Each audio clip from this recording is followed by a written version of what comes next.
Quand nous jugeons de la fermeté des autres en face de la mort, ce qui est sans doute l'action la plus remarquable de la vie humaine, il faut prendre garde au fait que les gens croient difficilement qu'ils en sont arrivés là.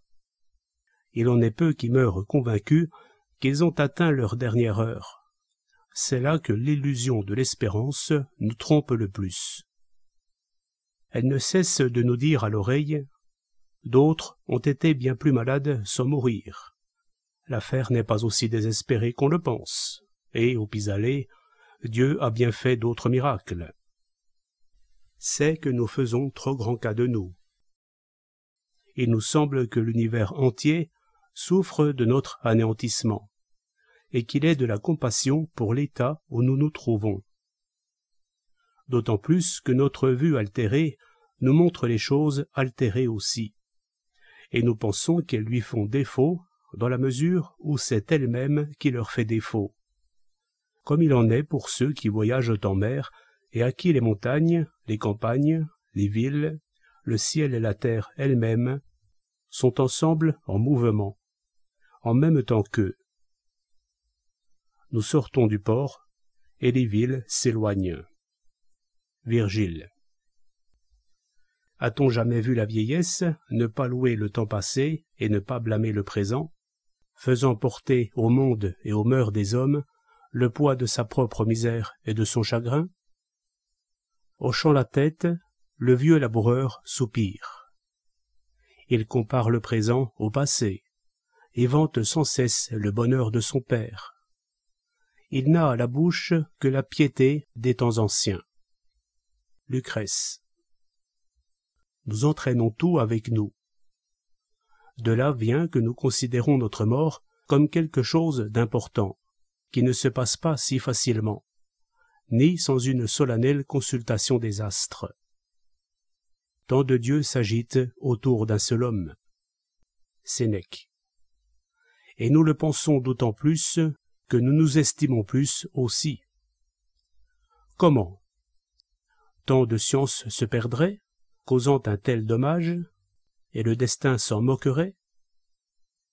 Une âme aussi rare et aussi exemplaire, n'est-elle donc pas plus difficile à tuer qu'une âme populaire et inutile?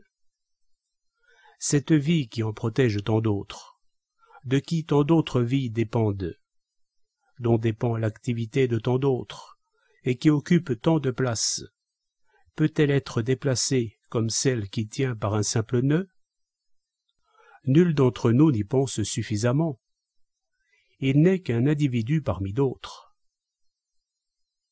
De là ces mots de César à son pilote, plus enflés que la mer qui le menaçait.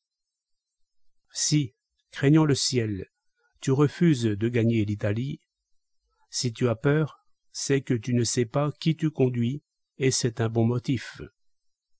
Alors, adresse-toi à moi, aie confiance et fonce dans la tempête.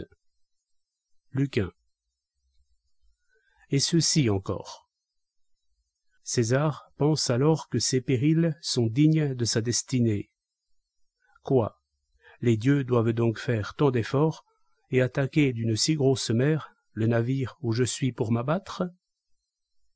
Lucain. Et que dire de cette croyance populaire selon laquelle le soleil porta sur son front, une année durant, le deuil de sa mort? Lui aussi, à la mort de César, compatissant pour Rome, couvrit son brillant front d'un voile de deuil. Virgile. On pourrait citer 1000 autres exemples semblables, montrant comment les hommes se laissent facilement tromper, pensant que nos intérêts émeuvent le ciel, et que son infinité se passionne pour nos menues actions.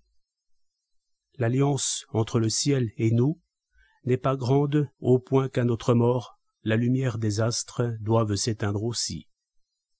Pline. On peut donc dire qu'il n'est pas légitime de juger de la résolution et de la constance de celui qui ne se croit pas encore vraiment en danger, même s'il y est. Et il ne suffit même pas qu'il soit mort dans cette circonstance, s'il ne s'y était pas placé précisément pour cela. La plupart des hommes raidissent leur contenance et leurs paroles pour acquérir par là une réputation dont ils espèrent jouir en vivant encore. Et pour ceux que j'ai vus mourir, c'est le hasard qui a déterminé leur contenance, et non leur intention. Et parmi ceux qui, dans l'Antiquité, se sont donné la mort, il faut encore distinguer entre la mort soudaine et une mort qui a pris du temps. Un cruel empereur romain disait de ses prisonniers qu'il voulait leur faire sentir la mort. Et si l'un d'eux se suicidait en prison, il déclarait « Celui-là m'a échappé ». Il voulait en somme faire durer la mort et la faire ressentir par des tortures. Nous avons vu ce corps couvert de plaies et qui pourtant n'avait pas reçu le coup mortel. On le ménageait, suivant une habitude d'extrême cruauté. Lucain. En vérité, ce n'est pas une si grande chose que de décider de se tuer, quand on est bien portant et l'esprit tranquille. Il est bien facile de faire le méchant avant que d'en venir au fait. C'est ainsi que le plus efféminé des hommes, Héliogabale, parmi ses voluptés les plus relâchées, avait le dessein de se faire mourir délicatement quand les circonstances l'exigeraient. Et afin que sa mort ne démente point le reste de sa vie, il avait fait bâtir tout exprès une tour somptueuse, dont le bas et le devant étaient garnis de planches rehaussées d'or et de pierreries, pour qu'il pût s'y précipiter.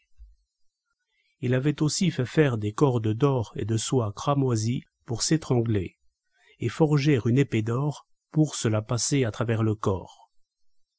Il gardait de plus du venin dans des vases d'émeraude et de topaze, pour s'empoisonner, selon que l'envie le prendrait de mourir par l'un ou l'autre de ses moyens. Actif et vaillant, d'un courage forcé. Lucain. Et pourtant, s'agissant d'Héliogabale, le faste douillet de ses préparatifs donne à penser qu'il eût été moins courageux s'il s'était trouvé mis au pied du mur. Mais pour ceux-là même qui, plus décidés, se sont résolus à passer à l'action, je pense qu'il faut examiner si ce fut d'un seul coup, sans avoir le temps nécessaire pour en ressentir les effets. Car il reste à savoir si, en voyant la vie s'écouler peu à peu, les impressions du corps se mêlant à celles de l'âme, et en conservant la possibilité de changer d'avis, ils eussent fait preuve de constance et d'obstination dans une volonté aussi fatale. Pendant les guerres civiles de César, Lucius Domitius, pris dans les Abruzzes, avait tenté de s'empoisonner, ce qu'il regretta ensuite. À notre époque, il est arrivé que quelqu'un, résolu à mourir, et n'ayant pas frappé assez fort au premier coup, la douleur faisant dévier son bras, se blessa profondément encore à 2 ou 3 reprises, sans jamais parvenir à se porter un coup fatal. Pendant son procès, Plautius Silvanus ne put venir à bout de se tuer avec le poignard que lui avait envoyé sa grand-mère et dut se faire couper les veines par ses gens. Du temps de Tibère, Albucilla, s'étant frappé trop faiblement pour se tuer, donna ainsi à ses adversaires l'occasion de l'emprisonner et de le faire mourir à leur façon. De même pour le général athénien Démosthène après sa déroute en Sicile. Quant à Fimbria, qui s'était frappé trop faiblement aussi, il chargea son valet de l'achever. À l'inverse, Ostorius, qui ne pouvait se servir de son bras, ne voulut pas employer celui de son serviteur pour autre chose qu'à tenir le poignard droit et ferme, et s'élançant, porta lui-même sa gorge sur l'arme et se transperça. La mort est en vérité une nourriture qu'il faut avaler sans mâcher, si l'on n'a pas le gosier à toute épreuve. C'est pour cette raison que l'empereur Hadrien demanda à son médecin de marquer en l'entourant l'endroit de sa poitrine où il devrait viser, quand il le chargea du soin de le tuer. Voilà pourquoi César, quand on lui demandait quelle mort il trouvait la plus souhaitable, répondit « la moins préméditée et la plus brève ». et si César a osé le dire, ce n'est plus une lâcheté de ma part que de le croire. Une mort brève, dit Pline, est le souverain bonheur pour une vie humaine. Les hommes n'aiment pas reconnaître la mort. Nul ne peut dire qu'il est résolu à mourir, s'il craint d'y penser, et ne peut la supporter les yeux ouverts. Ceux que l'on voit, sous la torture, courir à leur fin et hâter et presser leur exécution, ne font pas preuve de résolution. Ils ne veulent pas avoir le temps de la regarder. Être mort ne les attriste pas, mais bien le fait de mourir. Je ne veux pas mourir, mais ma mort m'est indifférente. Cicéron. C'est un degré de fermeté auquel je sais par expérience que je pourrais parvenir, à la différence de ceux qui se jettent dans les dangers comme dans la mer, les yeux clos.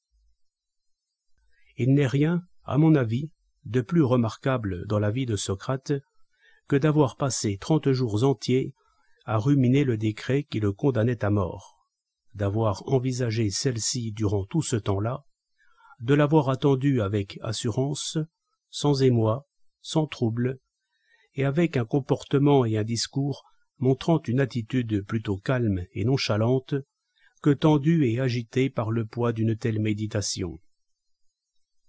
Pomponius Atticus, avec lequel Cicéron a entretenu une correspondance, étant malade, fit appeler Agrippa son gendre et 2 ou 3 autres de ses amis. Il leur dit qu'ayant constaté qu'il ne gagnait rien à vouloir guérir, et que tout ce qu'il faisait pour prolonger sa vie ne faisait que prolonger sa souffrance, il avait décidé de mettre fin à l'une et à l'autre, et les priait d'accepter sa décision, et, à tout le moins, de ne pas chercher inutilement à l'en détourner. Or, ayant choisi de se tuer en jeûnant, voilà sa maladie guérie inopinément. Le moyen qu'il avait choisi pour mettre fin à ses jours lui avait redonné la santé. Comme ses médecins et ses amis saluaient un événement si heureux, et s'en réjouissaient déjà avec lui, il leur fallut déchanter. Ils ne purent en effet parvenir à le faire changer d'avis, car il disait que de toute façon, il lui faudrait bien un jour sauter le pas, et qu'étant parvenu aussi près, il voulait s'éviter la peine de recommencer une autre fois. Voilà donc quelqu'un qui, ayant approché la mort tout à loisir, non seulement ne se décourage pas quand il la rencontre, mais au contraire s'acharne à la poursuivre. Ayant obtenu satisfaction pour ceux qui l'avaient incité au combat, le voilà qui se pique par défi d'en connaître la fin. C'est aller bien plus loin que de ne pas craindre la mort quand on cherche à la goûter et savourer. L'histoire du philosophe Cléante ressemble fort à celle-ci. Ses gencives étaient enflées et pourries. Les médecins lui conseillèrent de jeûner. Après 2 jours de jeûne, le voilà si bien rétabli qu'il le déclare guéri et l'autorise à reprendre son train de vie habituel. Mais lui, au contraire, trouvant déjà quelque douceur à cette défaillance, décide de ne plus reculer et de franchir ce pas déjà si bien entamé. Tullius Marcellinus voulait anticiper l'heure de sa mort pour se débarrasser d'une maladie qui le tourmentait plus qu'il ne pouvait supporter, ses médecins lui promettant pourtant une guérison certaine, sinon prochaine. Il appela ses amis pour en délibérer. Les uns, dit Sénèque, lui donnaient par lâcheté le conseil qu'ils eussent suivi pour eux-mêmes. Les autres, par flatterie, celui qu'il pensait devoir lui-même le plus agréable. Mais un stoïcien lui dit « Ne te tourmente pas, Marcellinus, comme s'il s'agissait de quelque chose d'important. Ce n'est pas grand-chose que de vivre, puisque tes valets et tes bêtes vivent. Mais c'est une grande chose que de mourir honorablement, sagement, et en faisant preuve de fermeté. Songe au temps pendant lequel tu as fait les mêmes choses. Manger, boire, dormir, boire, dormir et manger. Nous tournons sans cesse en rond. Ce ne sont pas seulement les événements mauvais ou insupportables, c'est la satiété elle-même qui donne envie de mourir. Marcellinus n'avait pas besoin d'un homme pour le conseiller, mais pour le secourir. Les serviteurs craignaient de s'en mêler, mais ce philosophe leur fit comprendre que de toute façon, ils seraient soupçonnés s'il y avait doute quant à la mort volontaire de leur maître, et que ce serait tout aussi mal de l'empêcher de se tuer que de le tuer, puisque celui qui sauve un homme contre son gré fait comme s'il le tuait. Horace. Après cela, il fit observer à Marcellinus qu'il ne serait pas mal venu, de même que nous offrons aux convives un dessert à la fin du repas, de distribuer quelque chose, à la fin de sa vie, à ceux qui en ont été les serviteurs.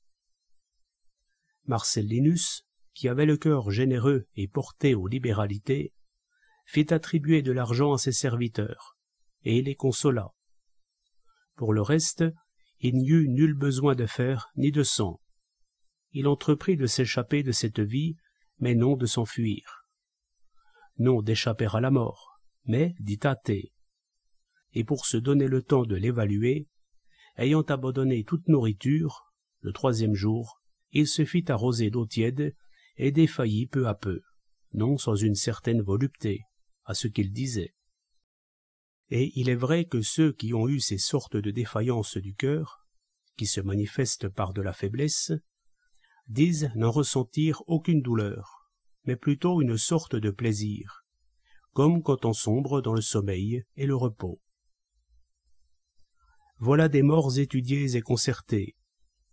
Mais pour que Caton d'Utique fût le seul à nous donner un exemple parfait de vertu, il semble que son destin voulut qu'il se blessât d'abord la main par laquelle il devait se porter le coup fatal, lui donnant ainsi tout le temps nécessaire pour affronter la mort et se colleter avec elle, en renforçant son courage devant le danger au lieu de l'affaiblir.